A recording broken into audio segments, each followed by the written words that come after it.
It's an agreement aimed at implementing a peace deal. The Ethiopian government and Tigray rebels have pledged to allow humanitarian aid deliveries into the war-torn region. But will the truce hold, and is peace in northern Ethiopia possible? This is Inside Story.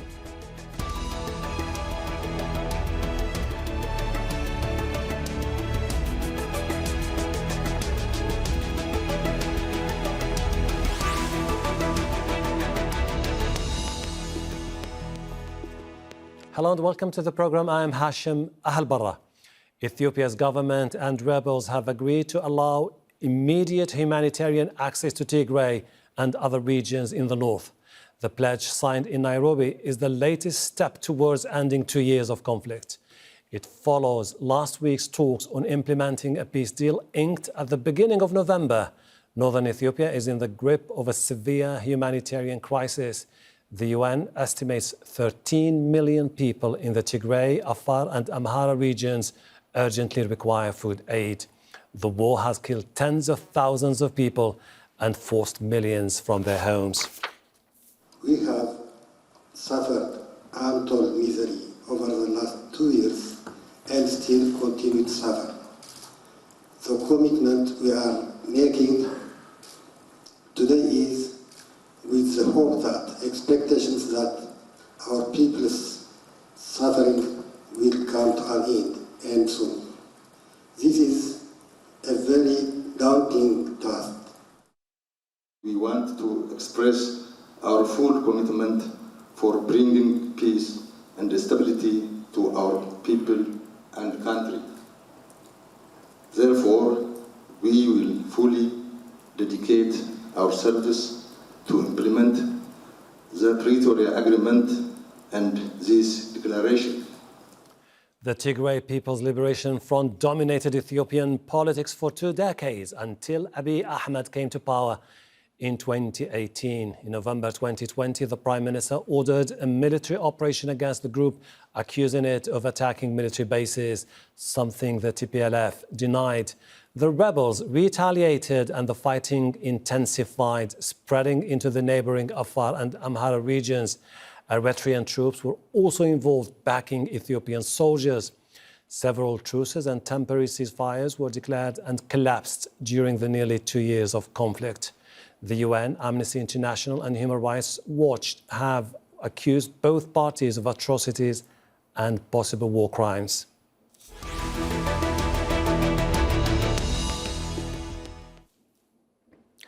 Let's bring in our guest in Stockholm is Teklay Gebremichael, Associate Editor of Tghat, a platform that documents the war in Tigray.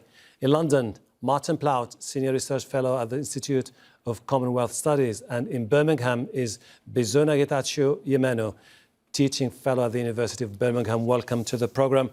Teklay, there are accusations and counter-accusations from both parties, the Tigrayans and the government, about the access that has been granted to the humanitarian trucks into Tigray. It doesn't seem to be happening according to the Tigrayans.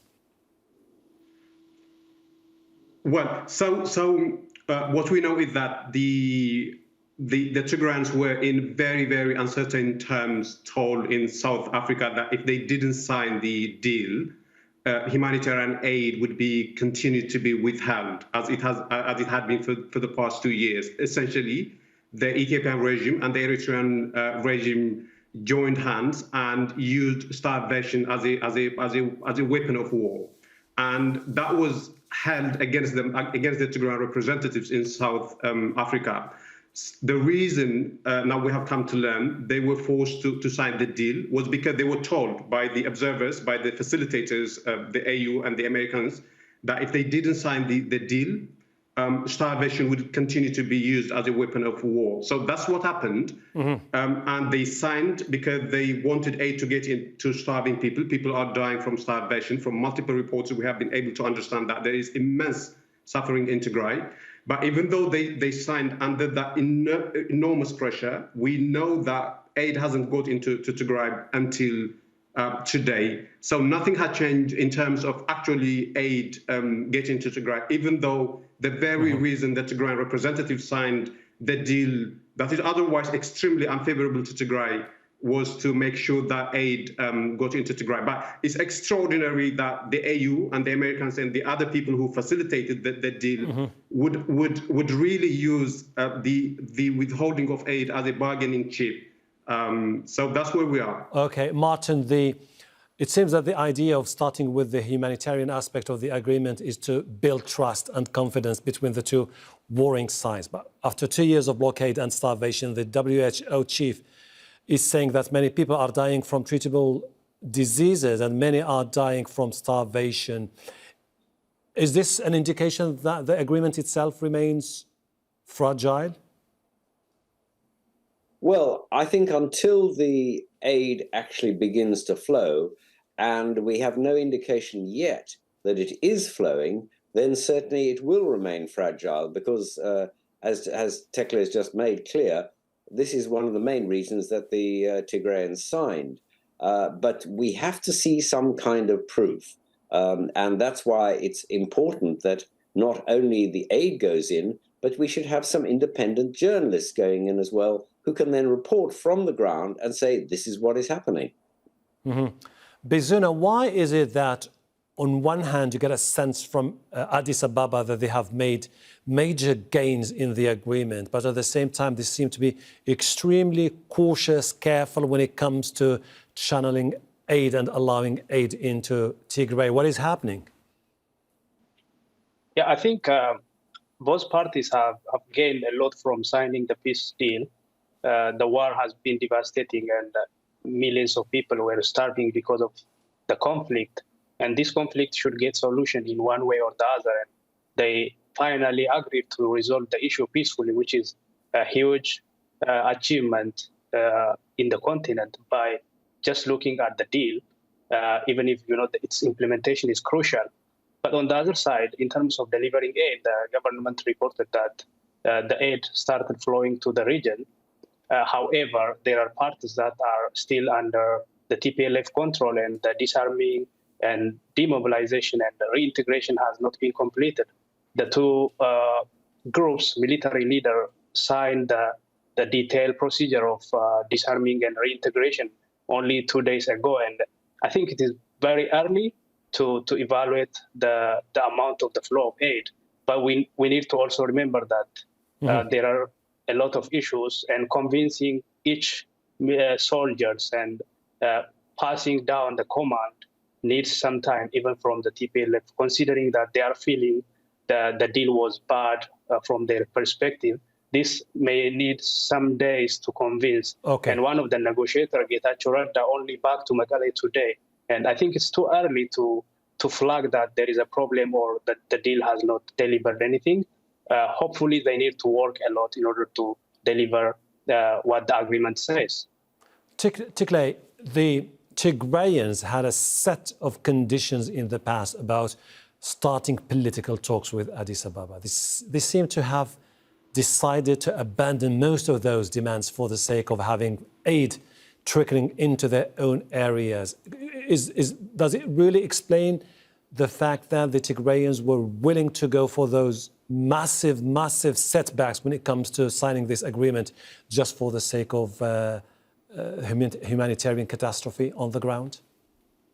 Well, I don't think they have abandoned their demand, Hashem. I think what happened is when they went to South Africa, they found out that the cards were stacked against them because they were told that whatever deal was offered to them, they had to sign, because if they didn't, aid wouldn't get in. So they were not in a position to demand the other political questions that they had before. They had to sign in the faint hope that some aid would trickle into Tigray. And what they did actually, what I think, and we don't really know because they haven't been really speaking openly about why they signed the deal, but I think what happened is that they put the other questions in the back burner and they signed in the hope that some aid would get in. So that seems to be the thinking on the part of the Tigrayans delegates, but I don't think they have abandoned the demands, because they are basic ones, the demands. They say that the Tigray's territorial integrity must be respected, constitution must be respected, perpetrators of crimes must be held to account. So they are basic ones, the demands. I don't think they would be in a position to drop them. Okay. But if I could just add one point to the Ethiopian, to the point that the Ethiopian guest raised. A senior government official was yesterday caught lying. He said that aid was flowing to Tigray, but immediately humanitarian workers in Ethiopia said that that was actually categorically a lie, because they have been banned and they still continue to be banned from delivering aid. So the claim that aid is getting to Tigray is a complete categorical lie, and this is something that humanitarian workers have been repeatedly saying. And one more point. There is Eritrea. There's the question of Eritrea. We will talk. I'll get back to you. But Teklay, of Tigray. So I'll promise you I'll get back to you when we talk about later in the program about Eritrea.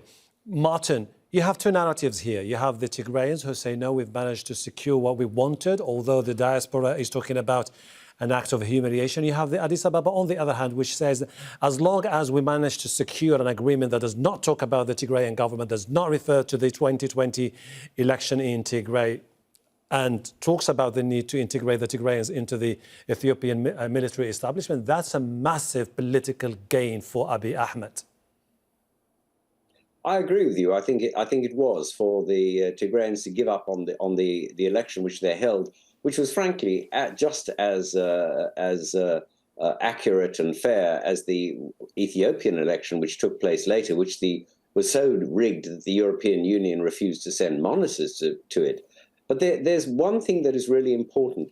In the agreement with the combatants, which was signed 2 days ago, first of all, it recognizes the Tigray armed combatants, not the TPLF. So it actually begins to say, yes, there are people who are not necessarily party, but are the army, and those who we're dealing with. The second point is, let me just read you item 2C. It says, upon disengagement, the federal authorities shall assume federal responsibilities in accordance with the Constitution for all areas, including the resumption of services. If that is the case, then frankly, it's not up to the TPLF or anybody else to let the aid in. It's up to the federal authorities. That is what they have signed. Bizuneh, you can win a war, you can win a conflict, you can manage to use your own leverage to salvage whatever you can from a political agreement. But don't you think that the biggest challenge facing Abiy Ahmed in the near future is to win the hearts and minds of people in Tigray after all the atrocities committed against them? Yeah, the most important thing is to build trust, both between the two parties and between the leader of the federal government and the Tigray people. At the same time, for this conflict, I don't think it is just one party that is responsible. The crimes and atrocities have been committed by both parties. So therefore, if we have to blame, we have to blame both of them. And it is not easy for the federal government as well to reintegrate the Tigrayan population into the Ethiopian state. But the problem was not between the people, but it was between the political leaders, and the military engagement were between the soldiers. So it's not easy for both parties, and the TPLF as well. If it wants to remain the representative of the Tigray people, there must be a mechanism to renew its commitment to the people of the region. But at the same time, opposition parties in the region also need to do something to engage actively in the politics, because all parties have bad record regarding how they are delivering their promises to the public. So it's not easy to rebuild. Teklay, you spoke earlier about the Eritrean troops who were fighting along with the Ethiopian army in Tigray. This was a sticking point, to the point where in South Africa there was an insistence on avoiding using the term Tigrayan forces and referring instead to foreign involvement.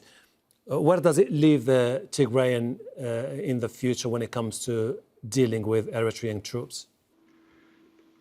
Well, so in the agreement signed in Nairobi, as Martin said, they say that non-ENDF forces must leave the region. So they use a very ambiguous language because they couldn't bring themselves to mention Eritrea, and they couldn't say Eritrea must leave Tigray because that would have offended Eritrea, and because of the domineering role that Eritrea has been having over Ethiopia.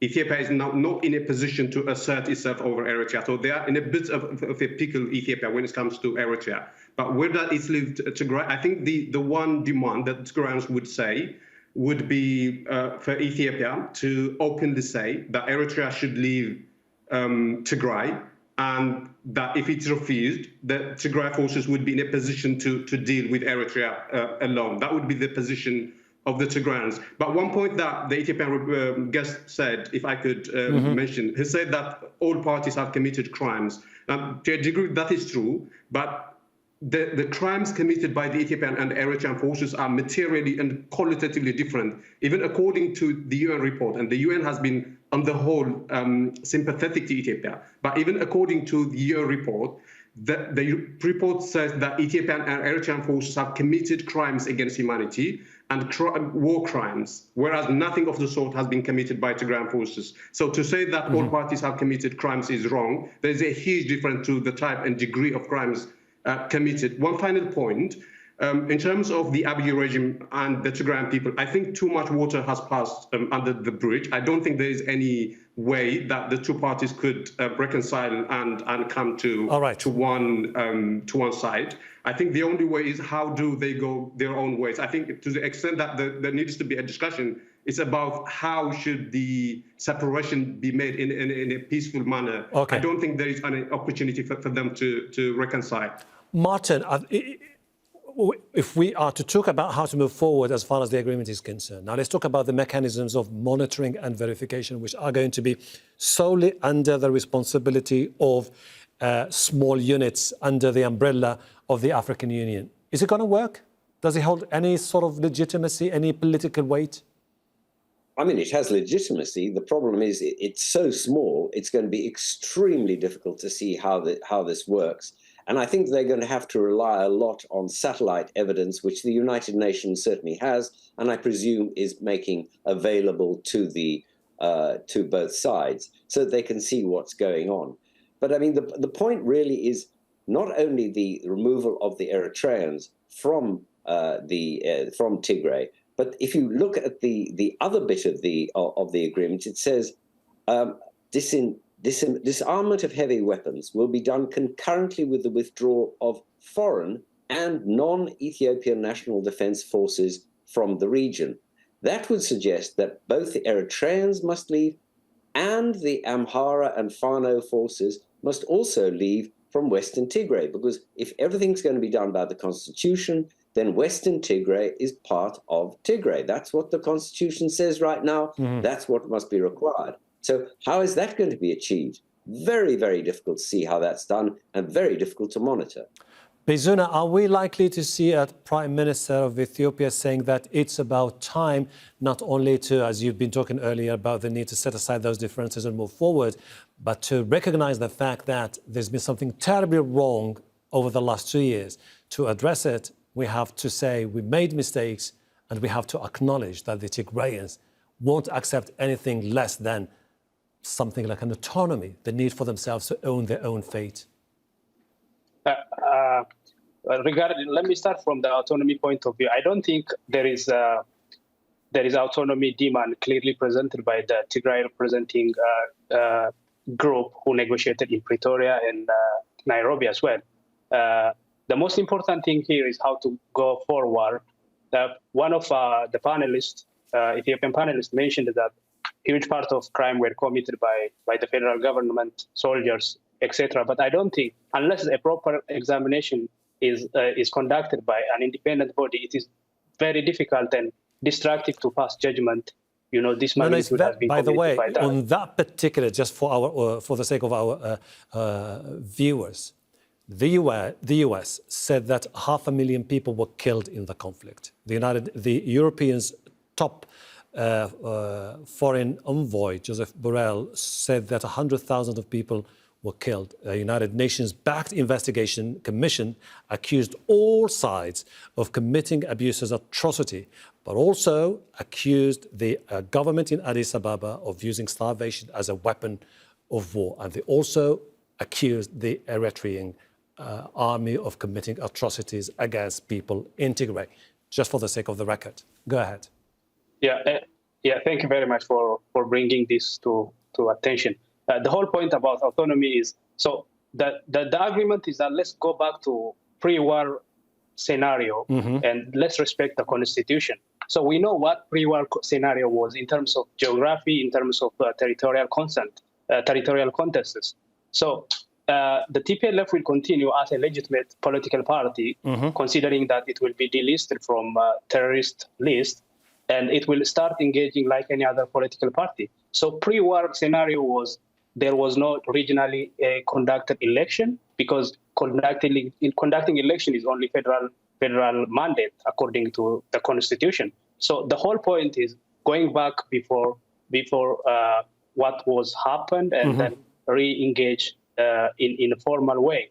So in this regard, there is no autonomy, or autonomy has been granted for all regions of Ethiopia. They have autonomy up to secession according to Article 39 of the Constitution.